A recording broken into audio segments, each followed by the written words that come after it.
ఓం శాంతి. బాబా చెప్తున్నారు 10/5/24 మధురమైన పిల్లలు, బాబా సమానంగా దయార్థ హృదయులుగా అవ్వండి. దయార్థ హృదయులైన పిల్లలు అందరినీ దుఃఖాల నుండి విడిపించి పద్ధతుల నుండి పావనులుగా తయారు చేసే సేవను చేస్తారు అని చెప్తున్నారు బాబా.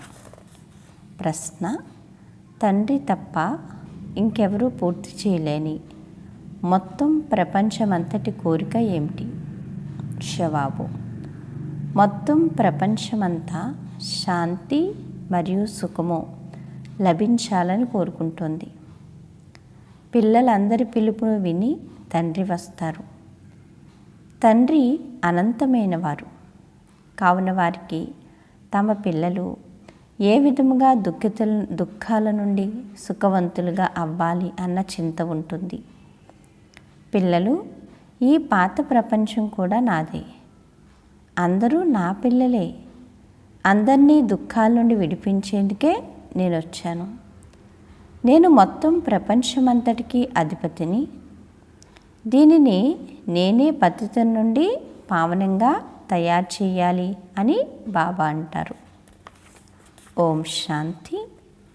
బాబా చెప్తున్నారు, తండ్రి పిల్లలను పావనంగా తయారు చేస్తున్నారు.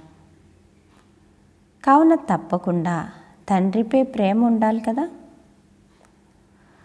సోదరులకు పరస్పరం ప్రేమ ఉండడం కూడా మంచిదే. ఒక్క తండ్రి పిల్లలు అందరూ పరస్పరం సోదరులు అవుతారు. కానీ పావనంగా తయారు చేసేవారు ఒక్క తండ్రియే. కావున పిల్లలందరి ప్రేమ ఒక్క తండ్రి వైపుకే వెళ్తుంది అని చెప్తున్నారు బాబా. పిల్లలు, నన్ను ఒక్కనే స్మృతి చేయండి అని బాబా అంటారు. ఏమంటారు బాబా? పిల్లలు, నన్ను ఒక్కనే స్మృతి చేయండి. మీరందరూ సోదరులే, అది నిజమే. కాబట్టి తప్పకుండా క్షీరఖండంగానే ఉంటారు. మీరందరూ ఒకే తండ్రి పిల్లలు. ఆత్మలోనే అంతటి ప్రేమ ఉంది.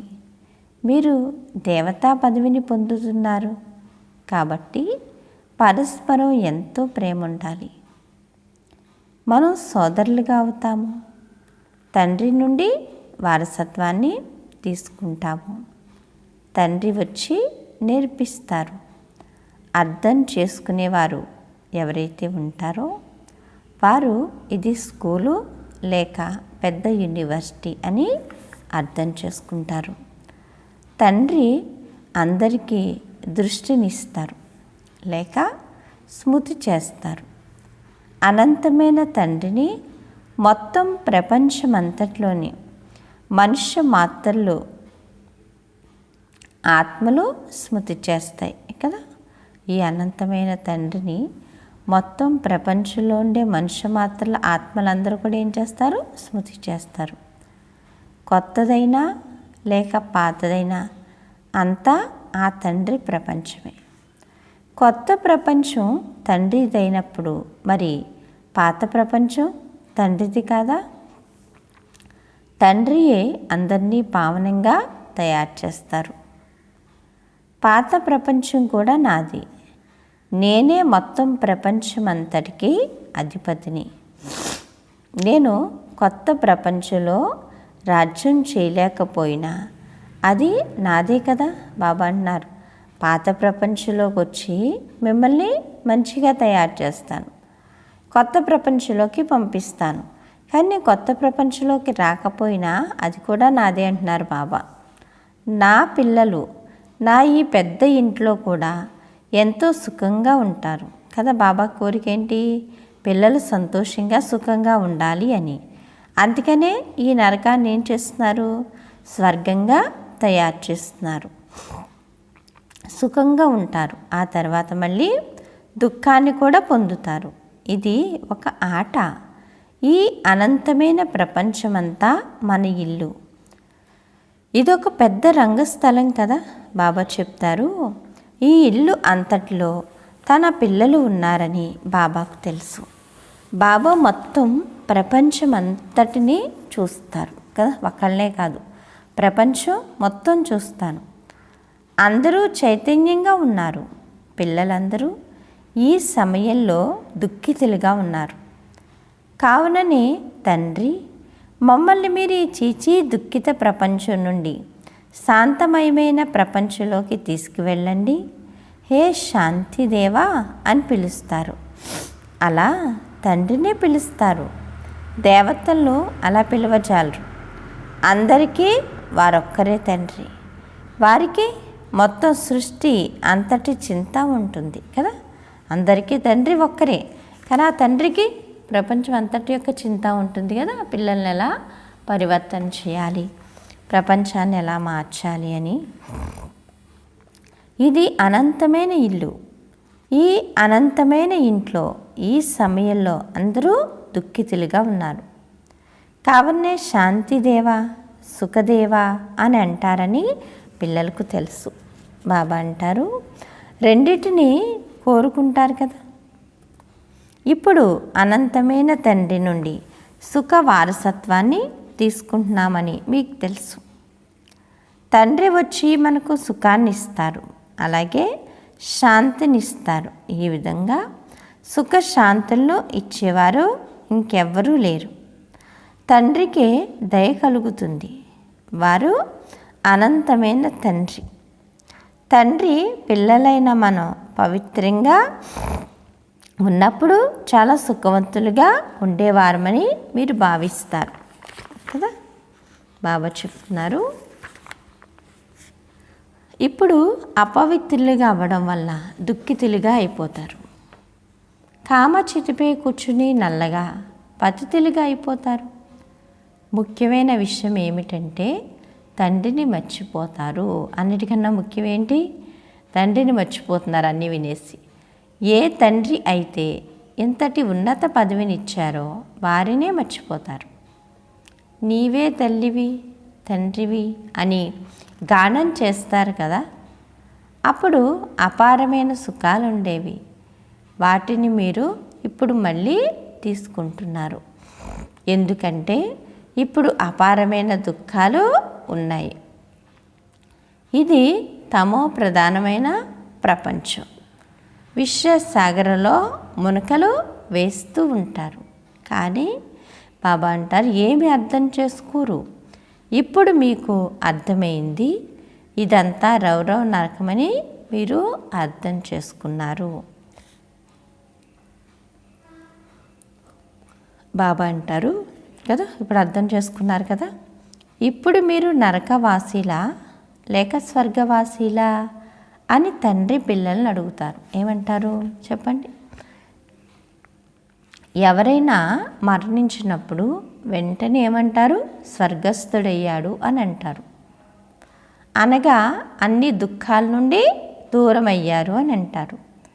మళ్ళీ నరకపు వస్తు అని అంటారు. మళ్ళీ నరకపు వస్తువులు వారికి ఎందుకు తినిపిస్తున్నారు?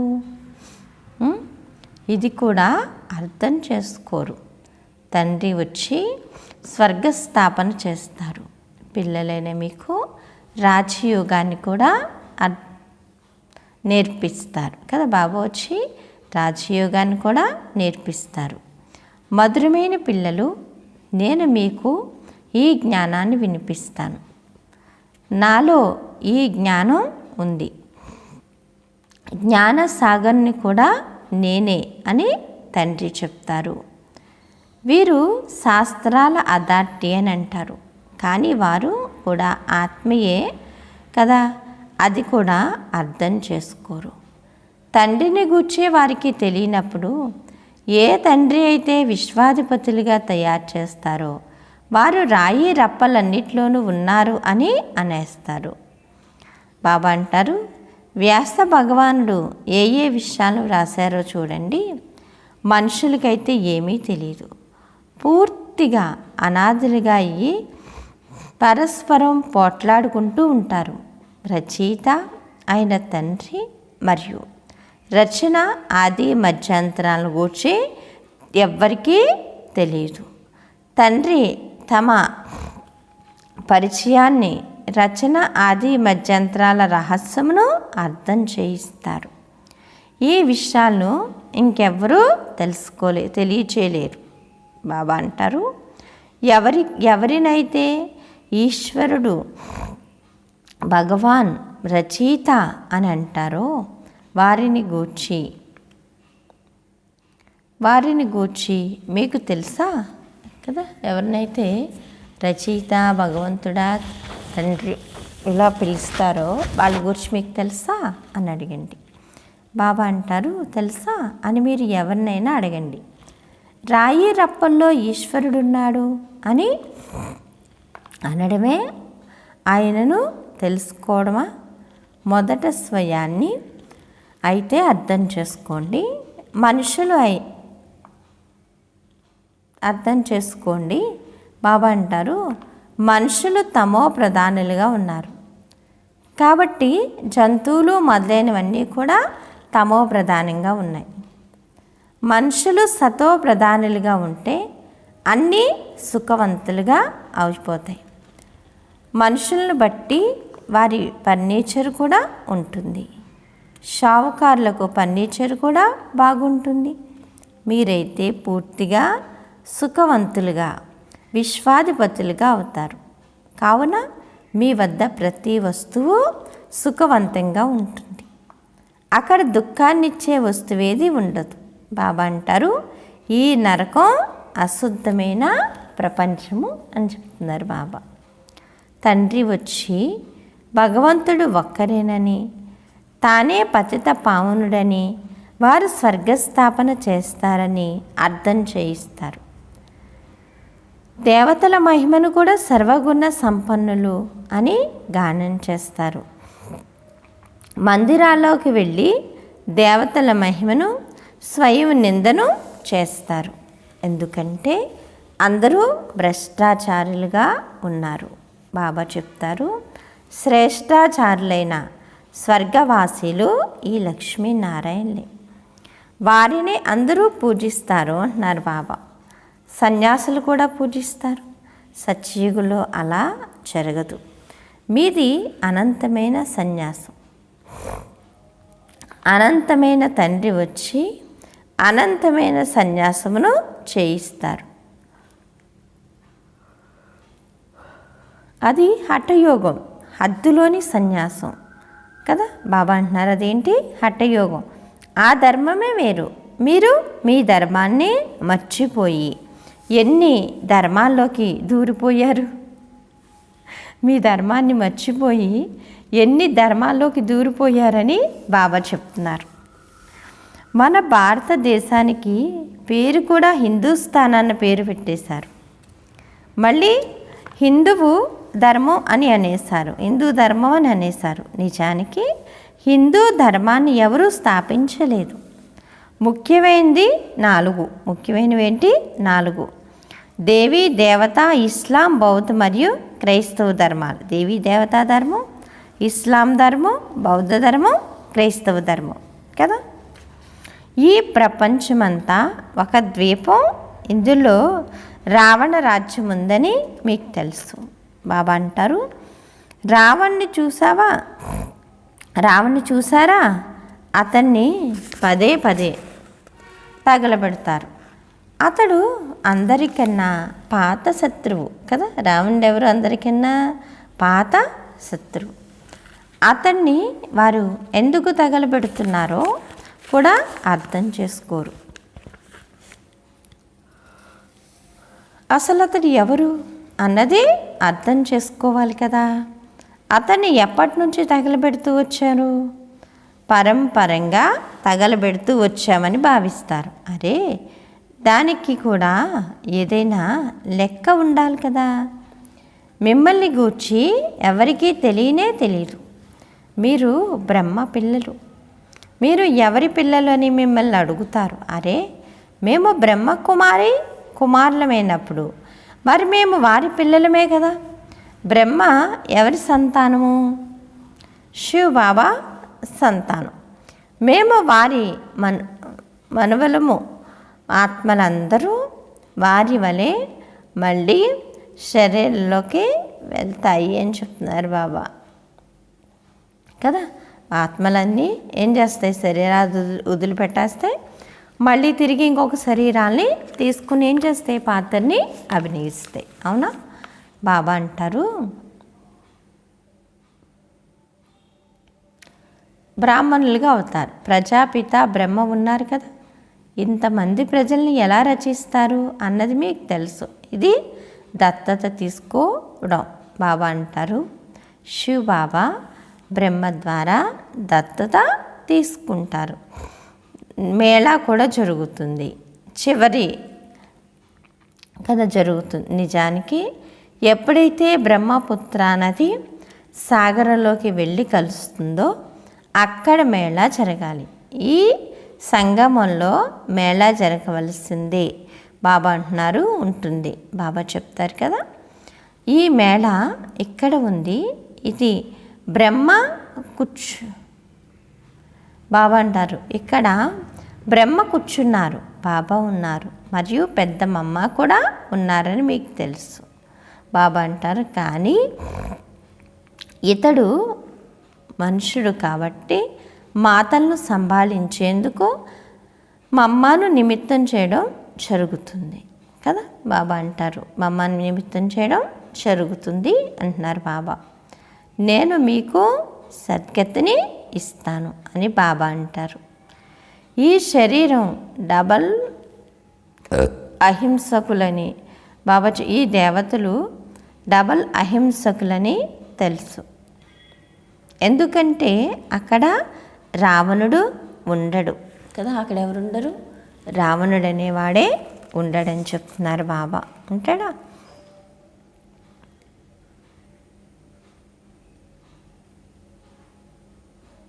బాబా అంటారు, ఎందుకంటే అక్కడ ఎవరుండరు, రావణుడు అనేవాడే అక్కడ ఉండడు.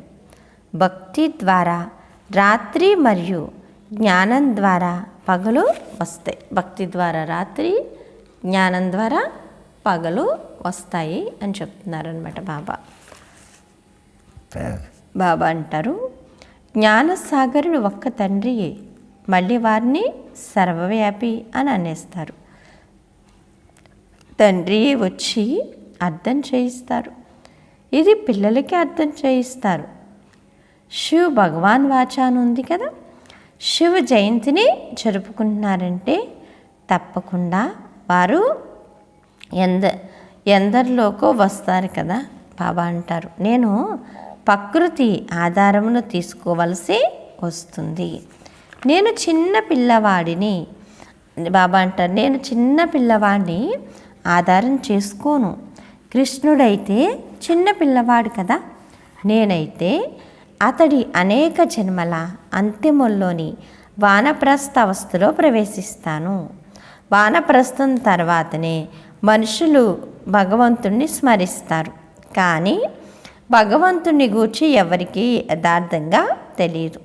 కావన్నే తండ్రి యథా యథాహి ధర్మశ, నేను భారతదేశంలోకే వస్తాను అని అంటారు. భారతదేశం మహిమ అపారమైంది అని చెప్తున్నారు బాబా. బాబా అంటారు, నేను ఫలానాను, నేను ఇది, నేను అది అంటూ మనుషులకు దేహ అహంకారం ఎంతగా ఉందో చూడండి. ఇప్పుడు తండ్రి వచ్చి మిమ్మల్ని దేహీ అభిమానులుగా తయారు చేస్తారు. మనం బాబా చెప్తున్నారు, మధురాతి మధురమైన ఆత్మీక పిల్లలకు ఆత్మీక తండ్రి కూర్చుని జ్ఞాన రహస్యాలన్నిటినీ అర్థం చేయిస్తున్నారు కదా, తెలియచేస్తున్నారు. ఇది పాత ప్రపంచం, సత్యుగం కొత్త ప్రపంచం. మళ్ళీ సత్యుగం ఏంటి, కొత్త ప్రపంచం. ఒక్క ఆది సనాతన దేవీ దేవతా ధర్మమే ఉండేది. ఇది 5000 సంవత్సరాల విషయము అని చెప్తున్నారు బాబా. బాబా అంటారు,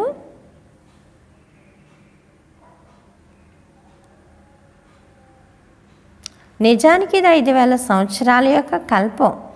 మనుషులు పూర్తిగా అజ్ఞానపు కుంభకర్ణి నిద్రలో నిద్రిస్తున్నారు కదా, అందరూ ఏ నిద్రలో నిద్రిస్తున్నారు? అజ్ఞానం యొక్క నిద్రలో నిద్రిస్తున్నారు. అంటే జ్ఞానం లభించినా ఏది ఎలా లభిస్తుంది అనే విషయం అయితే తెలుసుకోవట్లేదు అని చెప్తున్నారు బాబా. బాబా అంటారు, మనుషులు పూర్తిగా అజ్ఞానం యొక్క నిద్రలో నిద్రపోతున్నారు అంటున్నారు. ఇప్పుడు మీ ఈ విషయాలను ఎవరైనా కొత్తవారు వింటేనే అర్థం చేసుకోలేరు. కావుననే నేను నా పిల్లలతోటే మాట్లాడతాను. నేనేం చేస్తాను? నా పిల్లలతోటే మాట్లాడతాను అని చెప్తున్నారు బాబా. మాట్లాడతారా మరి పిల్లలందరూ? భక్తిని కూడా మీరే ప్రారంభిస్తారు. మీకు మీరే చెంపదెబ్బ చేసుకుంటారు. బాబా అంటారు, తండ్రి మిమ్మల్ని దయార్థ హృదయులైన మనుషులు దయార్థ హృదయులైన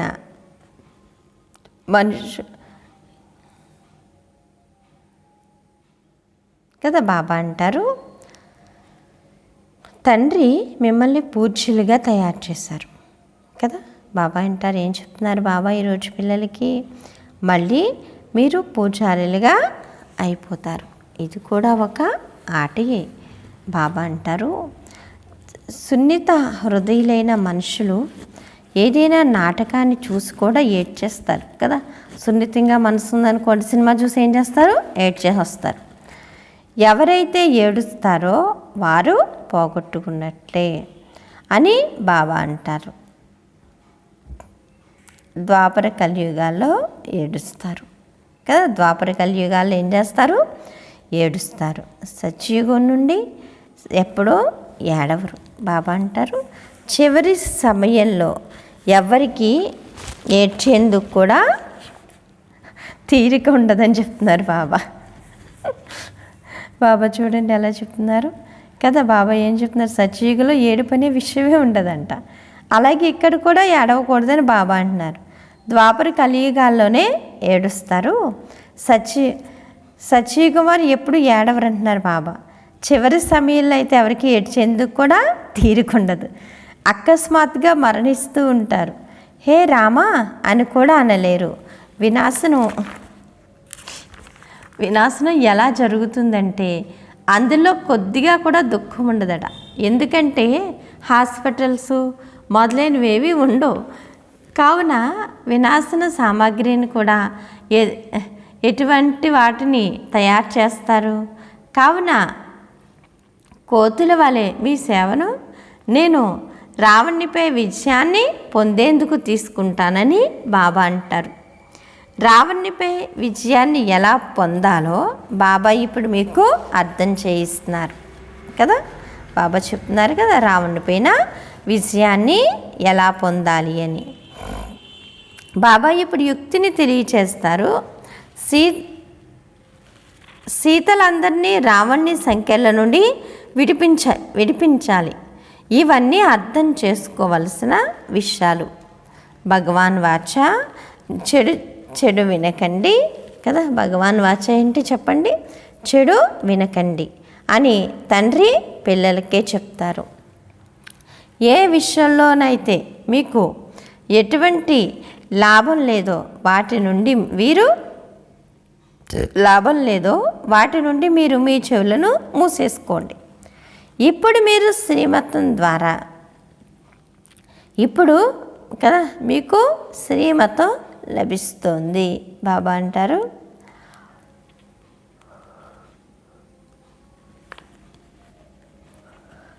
అంటారు, ఇప్పుడు మనకి ఏం లభిస్తుంది? శ్రీమతం అయితే లభిస్తుంది కదా.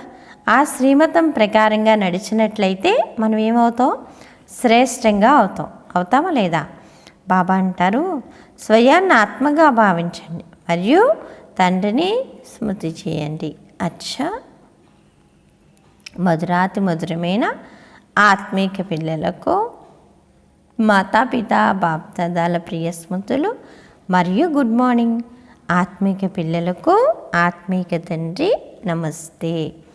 ధారణ కొరకు ముఖ్య సారం. ఫస్ట్ పాయింట్, బాబా సమానంగా దయార్థ హృదయులుగా అవ్వాలి.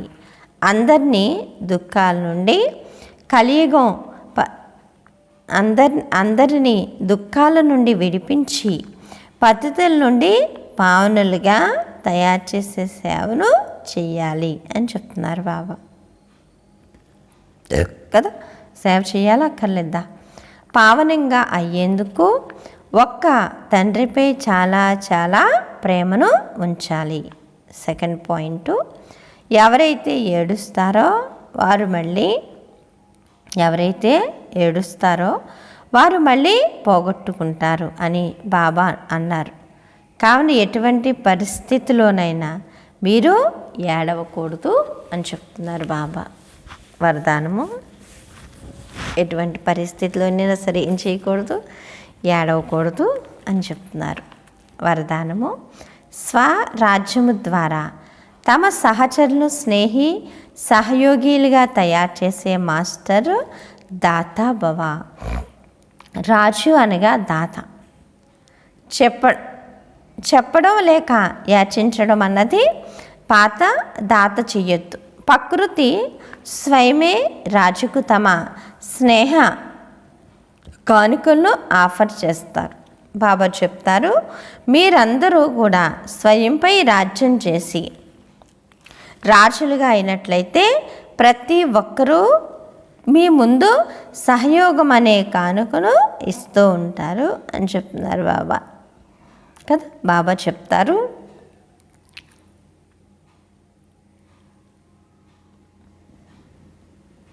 కానుకను ఆఫర్ చేస్తారు. బాబా అంటారు, ఎవరికైతే స్వయంపై రాజ్యం ఉంటుందో వారి ముందు లౌకిక అలౌకిక సహచరులు హాజీ అంటూ స్నేహిలుగా సహయోగిలుగా ఉంటారు. దేవి పరివారంలో ఎప్పుడూ దైవీ పరివారంలో ఎప్పుడూ ఆర్డరు చెయ్యకండి. మీ కర్మేంద్రియాలు ఆర్డర్లో ఉంచుకున్నట్లయితే మీ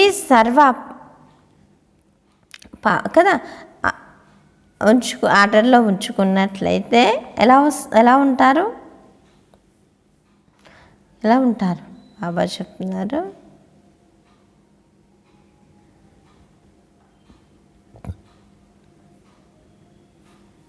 కదా బాబా ఏం చెప్తున్నారు, మీ కర్మేంద్రియాలు ఆర్డర్లో ఉంచుకున్నట్లయితే మీ సర్వ సహచరులు మీ సహయోగిలుగా అయిపోతారు. స్లోగన్ను, సర్వప్రాప్తుల సాధనాలు ఉన్నా కూడా వృత్తి అతీతంగా ఉండాలి, అప్పుడే వైరాగ్య వృత్తి అని అంటారు కదా. సర్వప్రాప్తుల సాధనాలు ఉన్నా కూడా వృత్తి ఎలా ఉండాలి, వైరాగ్యంగా ఉండాలి, అప్పుడు ఏమంటారు మిమ్మల్ని, సర్వప్రాప్తి సంపన్నులు అని చెప్పి అంటారు. అచ్చా, మధురాతి మధురమైన ఆత్మీక తండ్రికి ఆత్మీక పిల్లల యొక్క ప్రియ స్మృతులు. గుడ్ మార్నింగ్ మరియు నమస్తే నమస్తే నమస్తే. మధురమైన బాబా, ప్రియమైన బాబా, నా బాబా, ధన్యవాదాలు బాబా. ఓం శాంతి. ఈరోజు సమానం, నేను మాస్టర్ దాత స్వరూపాత్మని అనుకోండి కదా. నేను మాస్టర్ దాతను అంటే, దాత అంటే అర్థం ఏంటి, అందరికీ ఇచ్చేవాళ్ళు అని. అందరికీ ఏం చేయాలి, బాబా పిల్లలు ఎప్పుడూ కూడా ఇస్తూనే ఉండాలి, కానీ తీసుకునేలాగైతే ఉండకూడదు. అచ్చా, ఓం శాంతి. Thank you Baba.